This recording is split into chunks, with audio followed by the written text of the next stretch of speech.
Hey guys, I embroidered this and I'm so proud. I know it's not the best, but it was pretty simple, so I want to show you guys how I did it, and hopefully yours turns out even better.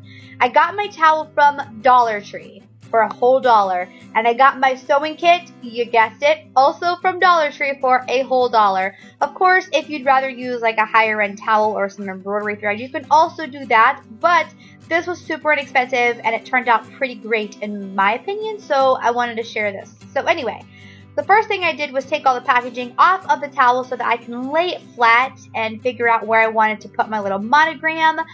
If you're just starting, it is easier to do a pretty basic shape like a letter, a number, or like a simple shape like a heart or something.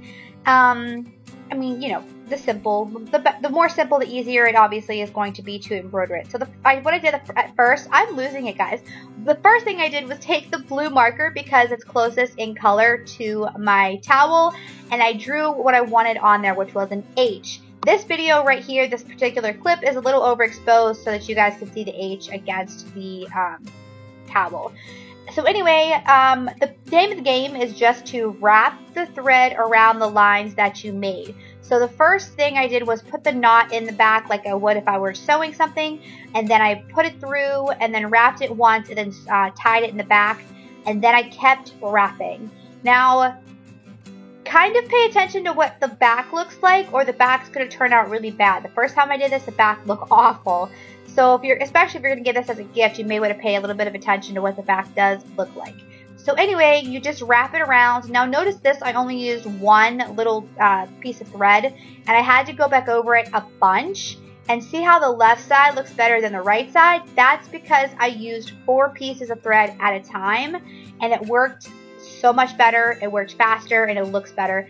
And this is just me showing you guys how I took, but you can barely see it, of course. Anyway, how I took and put it through the little threader, and it works better, and then I made it quadrupled. I mean, I guess that's why embroidery thread is like way thicker than regular thread.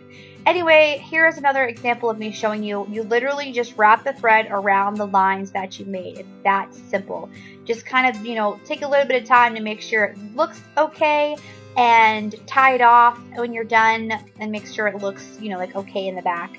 And that's pretty much it, you guys. I mean, this isn't the best, but I mean, I've only done this a couple times, and I think it looks pretty decent. I put this in this basket that I made, and I had a question from somebody that asked me if I got it from Pottery Barn, and definitely no. I made it from stuff from the Dollar Tree, so I was super excited that it apparently looks like a Pottery Barn basket. But anyway, I made this little tiny basket to put gift cards in for a wedding present. So I just made that like as a base, like a simple little like liner or whatever. But I mean, you could do all kinds of stuff with this. You can make things like this for Christmas or whatever you want for your own kitchen. I have the link to other different DIYs like this basket linked below. And you can always just, you know, subscribe to my channel for DIYs and mommy stuff, because I know I would appreciate it. Anyway, thank you guys for watching. Please subscribe and give this video a thumbs up. And bye. Love yous.